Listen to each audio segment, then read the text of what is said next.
Congress party एक ऐसा दल है जहां कई दल हैं, जिसकी वजह से कांग्रेस पार्टी एक दल बनती जा रही है। ये कहना है भाजपा की महिला प्रदेश अध्यक्षा सुमित्रा चौहान का, जो आज धर्मनगरी कुरुक्षेत्र में जिला भाजपा सचिव रेणु खुग्गर के आवास पर पहुंची थी।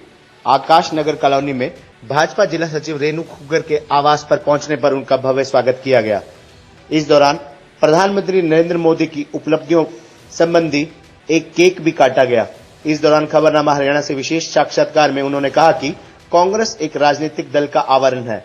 इस एक दल के अंदर 12 दल हो गए हैं, इसलिए वह खत्म होने के कगार पर है। देश प्रदेश में कांग्रेस केवल झूठी राजनीति कर अपनी सत्ता के सपने संजो रही है। उन्होंने कहा कि कांग्रेस परिवार की पार्टी है। परिवार, परिवार और परिवार।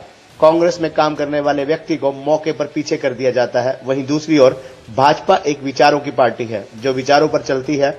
काम करने वालों को हमेशा सम्मान दिया जाता है, आगे बढ़ने का मौका दिया जाता है। उन्होंने कहा कि देश के प्रधानमंत्री नरेंद्र मोदी ने महिलाओं को आत्मनिर्भर बनाने के लिए अनेक योजनाएं महिलाओं के लिए चलाई हुई हैं, जिनका प्रत्यक्ष रूप धरातल पर दिखाई दे रहा है। उन्होंने प्रधानमंत्री नरेंद्र मोदी को इस सदी का अवतार बताया। उन्होंने कहा कि भाजपा का महिला संगठन दिन प्रतिदिन बढ़ रहा है और महिलाओं को इस पार्टी में काम करने का अवसर मिल रहा है। एक प्रश्न के उत्तर में उन्होंने कहा कि नगर परिषद चुनावों में चेयरमैन और अन्य पदों की दावेदारी करने वाली भाजपा महिला से जुड़ी महिलाओं को टिकट दिलाने के लिए वे व्यक्तिगत रूप से भी मुख्यमंत्री के समक्ष इस बात को रखेंगी। इस मौके पर उनके साथ प्रदेश कार्यकारिणी सदस्य रेखा वाल्मीकि, जींद प्रभारी सुदेश मलिक, सुनीता मान, शशि सैनी, भाजपा जिला अध्यक्ष परमजीत कौर कश्यप, मीडिया प्रभारी ज्योति खंगवाल, रजनी गाबा, अंजू मदान सहित अनेक भाजपा महिलाएं जुड़ मौके पर मौजूद रहीं। मैम, आज कुरुक्षेत्र में क्या दौरा रहा आपका कार्यक्रम में? आज कुरुक्षेत्र में आने का मेरा खास मकसद था। ये हिंदुस्तान की धर्म नगरी है। आज नवरात्रे का प्रथम शैलपुत्री का माँ का दिन, भद्रकाली मंदिर हम आज जाना भी चाहते हैं।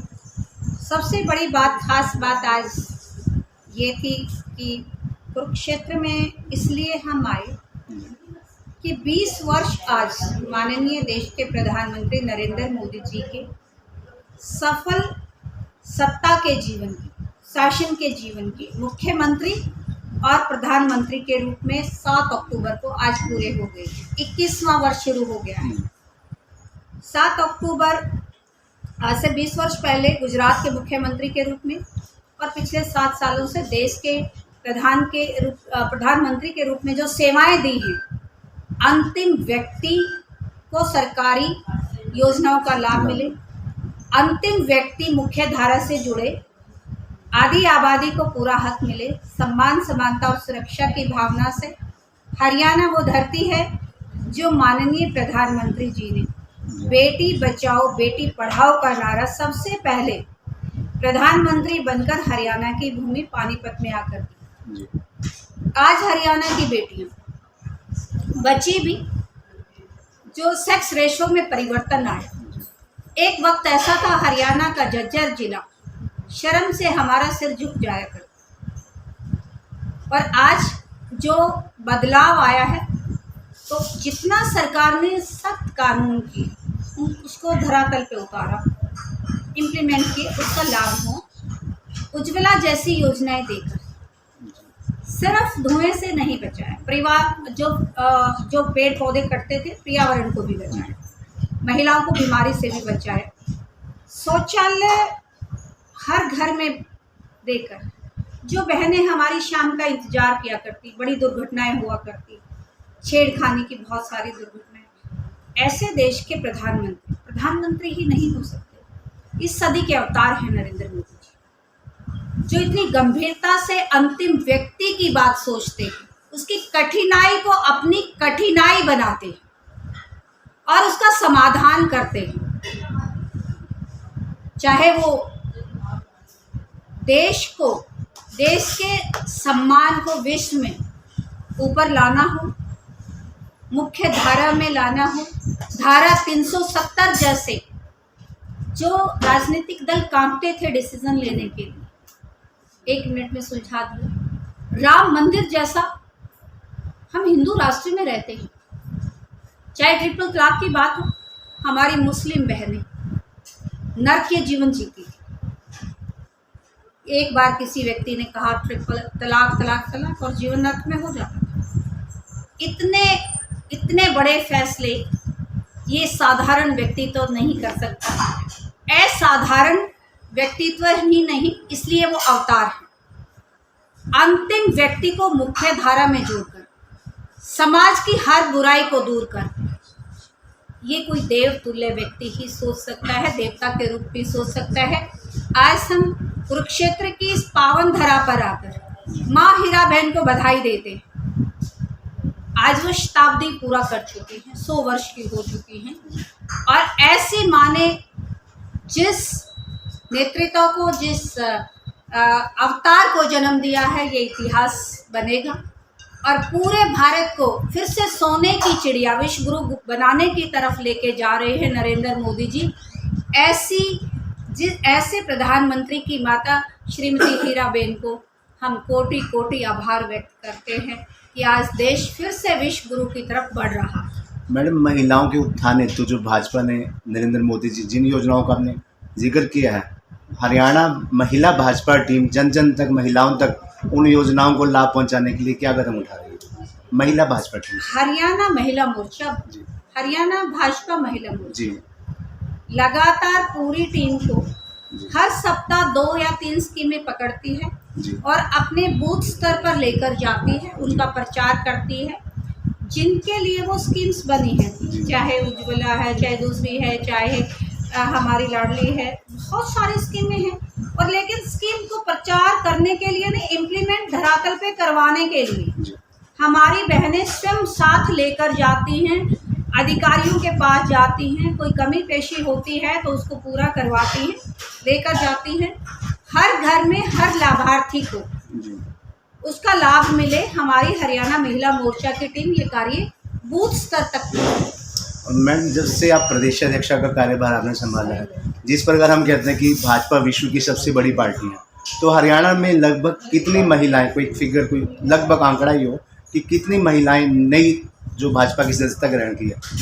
महिला मोर्चा जी, महिला मोर्चा मैं एक बात कहूँ जी, हरियाणा महिला मोर्चा जी 4 दिन पहले मुख्यमंत्री जी से मिला जी, सबके संज्ञान में भी होगा, मुख्यमंत्री जी ने मुलाकात बड़ी प्रशंसा की। जी आए दिन बहुत बहनें हमारे साथ जुड़ रही हैं जी और 50% संख्या है महिलाओं की हर घर में। जी, हमारा एक बात और मानना है, राजनीतिक दृष्टि से भी महिलाएं उसी तरीके से सक्रिय हों, मेरिट के आधार पर। जी, उनको महिला होने के नाते नहीं हम कहते हैं, मेरिट के आधार पर राजनीति में भी बराबर का हक मिले। आदि आबादी पूरे हक की मैं हमेशा बात करती हूँ, सम्मान, समानता और सुरक्षा की बात करती हूँ। चाहे रोजगार हो, चाहे स्वरोजगार हो और चाहे उद्योग धंधे हो, सब में समानता होनी चाहिए। सुरक्षा बेटियों को मिलनी चाहिए, सम्मान हर महिला का, बेटी का होना चाहिए। ऐसे हरियाणा के यशस्वी मुख्यमंत्री चाहते हैं और ये भी चाहते हैं कि मुख्य धारा से महिलाएं मुख्य धारा में, राजनीति में भी आगे आए, समाज में आर्थिक रूप से मजबूत हों, सामाजिक रूप से हों और राजनीतिक रूप से। 6 महीने हो गए कुरुक्षेत्र में भी कार्यकारिणी के गठन हो गए, पूरे जिले में कोई ऐसा कार्यक्रम नहीं हुआ जिसमें महिलाओं की भागीदारी नजर आई हो। आप भी पहली बार आई हैं इन 6 महीनों। मैं निश्चित तौर पे आपको एक बात कहूँगी, आपने सही कहा। मेरी नियुक्ति 4 मई को हुई जी, और कोविड का समय। पिछले 1.5 वर्षों से मैं हरियाणा की बात नहीं कहूँगी, ना भारत की बात करूँगी, जिस कठिन दौर से पूरा विश्व गुजरा है, ये बहुत कठिनता का दौर था। अब तक भी कोविड की हम कह सकते हैं कि कोविड चला गया लगभग, अंतिम पड़ाव में कोविड है, लेकिन वो दौर ऐसा था जिस प्रोग्राम की, कार्यक्रमों की बात करते हैं, हमने अभी शुरू किए हैं। कोविड के समय भी हरियाणा का महिला मोर्चा, पूरे देश में उसको सम्मान मिला। सेवा रसोई का कार्य भारतीय जनता पार्टी ने, उसकी संयोजक अध्यक्षा होने के नाते मुझे बनाया गया था और सभी जिलाध्यक्षों ने, सभी प्रदेश की बहनों ने, जब लोग अस्पतालों में जाने से डरते थे, किसी से मिलने से डरते थे, किसी के घर जाने से कतराते थे, हमारी बहनों ने सड़क पर बैठ के रोटियां बेली हैं। जहां कम वहां हम का नारा दिया, 1 और 1 11 बनकर, जहां चावल मांगे गए अस्पतालों में चावल दिए, खाना दिया, 93,000 लोगों तक भोजन पहुंचाया।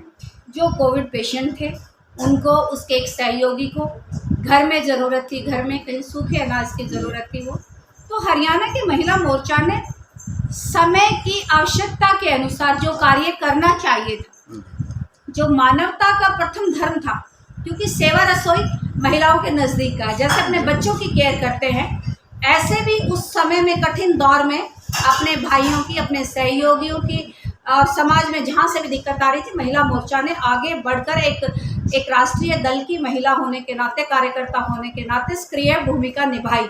इसलिए बड़ा कार्यक्रम नहीं किया गया क्योंकि वो कोरोना प्रोटोकॉल भी था, वो पाबंदियां भी थी, और जैसे अब हो गए तो दौरे हमारे शुरू हो गए। जल्दी देखेंगे आपने किसी न किसी माध्यम से हरियाणा का महिला मोर्चा सक्रिय जरूर नजर आया होगा, और आने वाले समय में अगर नहीं दिखेगा। मैम, जैसे फरवरी में संभावित है कि नगर परिषद और जिला परिषद के चुनाव होंगे, ऐसे में आप प्रदेश भर में दौरे भी कर रही हैं, महिलाएं भी चुनाव लड़ने के इच्छुक हैं। कुरुक्षेत्र में भी भाजपा महिला मोर्चा से डॉक्टर शकुंतला शर्मा है, रेणु कुकर जी हैं, इन्होंने भी कहीं ना कहीं अपनी दावेदारी जताई है, दिखाई भी है।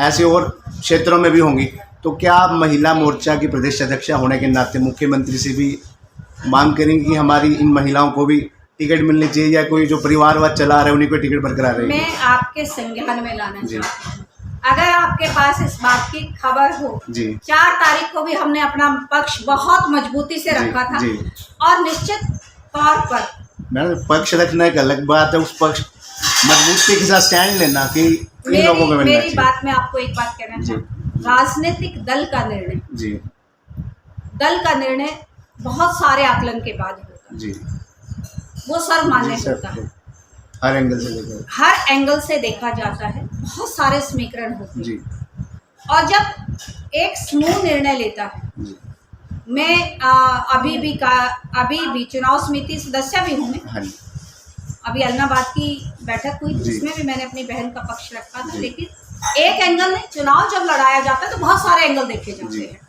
और जो सर्वसम्मति से नेतृत्व, सबकी सहमति से फैसला होता है वो सर्वमान्य होता है।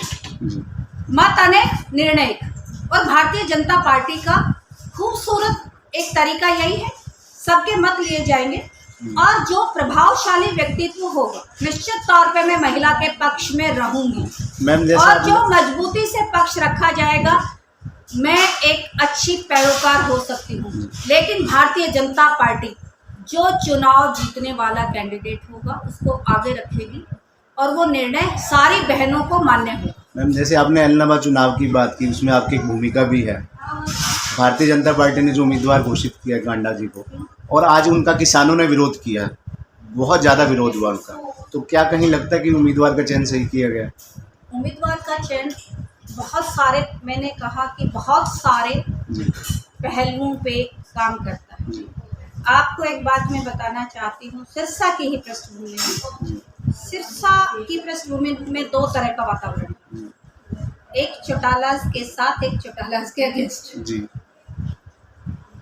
अगर आप उस पृष्ठभूमि में व्यक्तिगत रूप से ना जाए और शुद्ध राजनीतिक रूप से जाए, तो क्या भारतीय जनता पार्टी का निर्णय गलत है? और क्या अभय चौटाला का निर्णय ठीक है? जब वो इस्तीफा उन्होंने दिया था तो क्या कह के दिया था कि मेरा किसानों के पक्ष में, जब तक ये कानून वापस नहीं हो जाते मुझे एमएलए नहीं रहना, विधायक नहीं रहना, तो ये तो नहीं हुए। क्या वो राजनीतिक नैतिक अधिकार खोने के बाद सत्ता की लोलुपता इतनी क्यों है उनमें? क्या वो अपनी बात पे कायम है? वो किसान भाई जो कांडा का विरोध कर रहे हैं वो तो बड़ा धार्मिक व्यक्ति है, वो तो सामाजिक व्यक्ति है।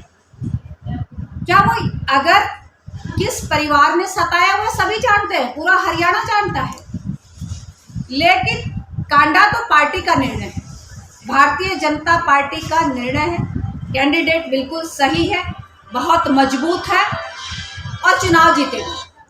मैं भी अंतिम प्रश्न पूछूंगा, बात को करूँगा। आप कांग्रेस में भी प्रदेशाध्यक्ष रही हैं, भाजपा में प्रदेशाध्यक्ष रही, इन दोनों राष्ट्रीय दलों में महिलाओं के प्रति सोच में आपको कितना अंतर महसूस हुआ?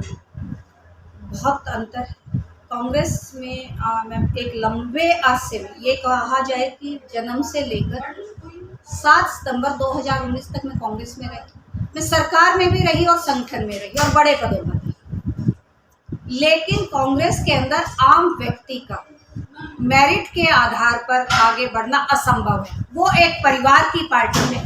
कांग्रेस एक परिवार की पार्टी है। परिवार, परिवार और परिवार। देश में गांधी परिवार, हरियाणा में चाहे हुड्डा परिवार हो, चाहे कोई और परिवार हो, 8-10 परिवारों ने कब्जा कर लिया, कब्जाधारी हो। आम व्यक्ति का आगे बढ़ पाना असंभव है। भारतीय जनता पार्टी भारत के लोगों की पार्टी है। भारत के लोगों की पार्टी है, विचारों की पार्टी है, विचार पे चलती है। अंतिम पंक्ति में बैठा हुआ व्यक्ति भी देश का प्रधानमंत्री बन सकता है। मैं बहुत बड़ा फर्क महसूस करती हूँ।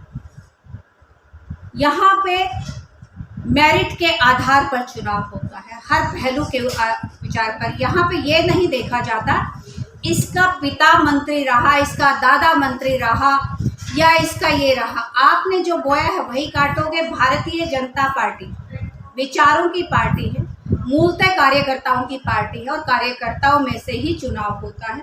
ये बड़ा फर्क मैंने खुद महसूस किया है। अगर सामाजिक व्यवस्था की मैं बात करूं, विचारों की बात करूं, परिवारवाद और समाजवाद में फर्क है। ये सभी लोगों की पार्टी है और कांग्रेस एक परिवार की पार्टी है। सोनिया गांधी, फिर राहुल गांधी, फिर सोनिया गांधी, फिर राहुल गांधी। अगर मेरे भी सुमित्रा चौहान के भी पिता या दादा के पीछे मंत्री लिखा होता, वो भी कहाँ के कहाँ होती। मैं एक साधारण कार्यकर्ता थी। वहां पर काम करके आगे बढ़ना, काम करने वाले लोगों को उचित समय पे पीछे कर दिया जाता है। भारतीय जनता पार्टी में काम करने वाले लोगों को आगे बढ़ाया जाता है। ये मूलतः फर्क है। खबरनामा हरियाणा के लिए डॉक्टर राजेश वधवा की रिपोर्ट।